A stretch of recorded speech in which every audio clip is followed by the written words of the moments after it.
సమరం health channel ప్రేక్షకులకు స్వాగతం. ఈరోజు మనం ఈ సర్జరీలు సురక్షితం అనే అంశం గురించి తెలుసుకుందాం. సర్జరీ అనగానే గుండెలు గుబేలుమనే పరిస్థితులు పోయాయి. లాప్రోస్కోపిక్ను మించిన రోబోటిక్ సర్జరీలు నేడు అందుబాటులోకి వచ్చాయి. చిన్న కోతతో ఖచ్చితత్వంతో సమస్యను సమర్థంగా సరిదిద్దే రోబోటిక్ సర్జరీల ప్రయోజనాల గురించి వైద్యులు ఏమంటున్నారో ఇప్పుడు మనం తెలుసుకుందాం. లాప్రోస్కోపీతో చేయదగిన సర్జరీలన్నీ రోబోటిక్తో చేయొచ్చు. రోబోటిక్ సర్జరీ లాప్రోస్కోపీనే పోలి ఉన్నప్పటికీ ఈ సర్జరీతో అటు వైద్యులకు ఇటు రోగులకు అనేక ప్రయోజనాలు ఉంటాయి. ఈ సర్జరీలో సమస్య తలెత్తిన భాగాన్ని మరింత స్పష్టంగా దగ్గరగా చూడగలిగే వీలుండడంతో పాటు ఖచ్చితత్వానికి కూడా ఆస్కారం ఉంటుంది. సాధారణంగా రోబోటిక్ అనగానే వైద్యులకు బదులుగా రోబోట్స్ సర్జరీ చేస్తాయేమోనని అపోహలు ఉంటాయి. కానీ నిజానికి రోబోటిక్ సర్జరీలో రోబోట్ వైద్యులకు మార్గనిర్దేశం చేస్తుంది, చేతి కదలికలను స్థిరం చేస్తుంది.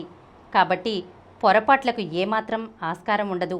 అదనంగా చిన్న కోత, తక్కువ రక్తస్రావం మొదలైన ప్రయోజనాలు కూడా ఉంటాయి. ఫలితంగా రోగులు సర్జరీ తదనంతరం త్వరితంగా కోలుకోగలుగుతారు. అదనపు ప్రయోజనాలు: లాప్రోస్కోపిక్ సర్జరీ చేసే సమయంలో వైద్యులు కీహోల్స్ ఏర్పాటు చేసుకుని అంతర్గత శరీర భాగాన్ని మానిటర్లో పరీక్షిస్తూ పరికరాల సహాయంతో సర్జరీని ముగిస్తారు. రోబోటిక్ సర్జరీలో కీహోల్స్ ద్వారా పరికరాలను కదిలించే సమయంలో వైద్యుల చేతులను రోబోట్స్ నియంత్రిస్తాయి. ఈ సమయంలో వైద్యులు 3D గ్లాసెస్ ధరిస్తారు కాబట్టి శరీరం లోపల సర్జరీ చేయవలసిన ప్రదేశం ఎంతో స్పష్టంగా కనిపిస్తుంది. అలాగే రోబోట్ 360 డిగ్రీల మేరకు తిరగగలుగుతుంది. అంతేకాకుండా వైద్యుల చేతులు కొంతమేరకు కంపిస్తున్నప్పటికీ ఆ ఒడిదుడుకులను కూడా రోబోట్ అడ్జస్ట్ చేసుకుంటుంది. కాబట్టి వైద్యులు ఖచ్చితత్వంతో సర్జరీ చేయగలుగుతారు. తప్పిదాలకు ఏమాత్రం ఆస్కారం ఉండదు. పలు రకాల క్లిష్టమైన సమస్యల పరిష్కారం కోసం రోబోటిక్ సర్జరీని ఎంచుకోవచ్చు. అవేంటంటే మెడ, థైరాయిడ్తో పాటు ఇతరత్రా కణుతులు, ఛాతీ, రొమ్ముల్లో గడ్డలు, గుండె, ఊపిరితిత్తులు, అవరోధాలు, గడ్డలు, పొట్ట, జీర్ణ వ్యవస్థ, గర్భాశయ వ్యవస్థ, మూత్రపిండాల క్యాన్సర్, గర్భాశయాన్ని తొలగించడం, ఫైబ్రాయిడ్లు, ట్యూబెక్టమీ, ఎండోమెట్రియోసిస్. హెర్నియాల కోసం సైకిల్ ట్యూబ్ పంక్చర్ అయినప్పుడు లోపలున్న గాలి ఎలా బయటకొస్తుందో, పొట్ట కండరాలు బలహీనపడినప్పుడు లోపలి పేగులు కూడా బయటకు తన్నుకొస్తాయి.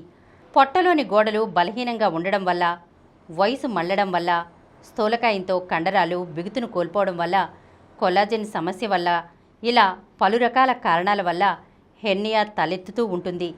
సాధారణంగా కొందరు మహిళల్లో సిజేరియన్ తదనంతరం ఈ సమస్య తలెత్తుతూ ఉంటుంది. ట్యూబ్కు పంక్చర్ పడితే ప్యాచ్ వేసినట్లే హెర్నియా తలెత్తినప్పుడు రోబోటిక్ సర్జరీ ద్వారా శరీరంలో కలిసిపోయే మెష్ను అమర్చుతారు. అయితే కొందరిలో హెర్నియా సర్జరీలు విఫలమై సమస్య తిరగబెడుతూ ఉంటుంది. ఈ సమస్య తలెత్తకుండా ఉండడం కోసం నేడు వైద్యులు వినూత్న పద్ధతిని ఎంచుకుంటున్నారు. అబ్డామినల్ వాల్ రీకన్స్ట్రక్షన్ సర్జరీలో భాగంగా మెష్ను పొట్టలో పెట్టకుండా గోడ పొరల మధ్య అమర్చగలుగుతున్నారు. దీనివల్ల మెష్ పేగులకు అంటుకుపోకుండా ఉంటుంది. సాధారణంగా రోబోటిక్ సర్జరీల పట్ల ప్రజల్లో పలు అపోహలుంటాయి. కానీ నిజానికి పొరపాట్లకు ఆస్కారం లేని సమర్థవంతమైన చికిత్స కోసం రోబోటిక్ సర్జరీని నిస్సందేహంగా ఎంచుకోవచ్చు. వైద్యులు అనుమాన నివృత్తి కోసం, అవగాహన కోసం సర్జరీ సమయంలో రోగులకు మానిటర్లో సర్జరీ విధానాన్ని చూపించి వివరిస్తారు. అయితే ఈ సర్జరీని ఎంచుకునే ముందు ఈ సర్జరీలో అనుభవజ్ఞులైన సర్జన్లను ఎంచుకోవాలి. ఈరోజు మనం ఈ సర్జరీలు సురక్షితం అనే అంశం గురించి తెలుసుకున్నాం కదా. మరొక అంశంతో మళ్ళీ కలుద్దాం. ఈ కార్యక్రమం మీకు ఎంతో నచ్చింది కదా.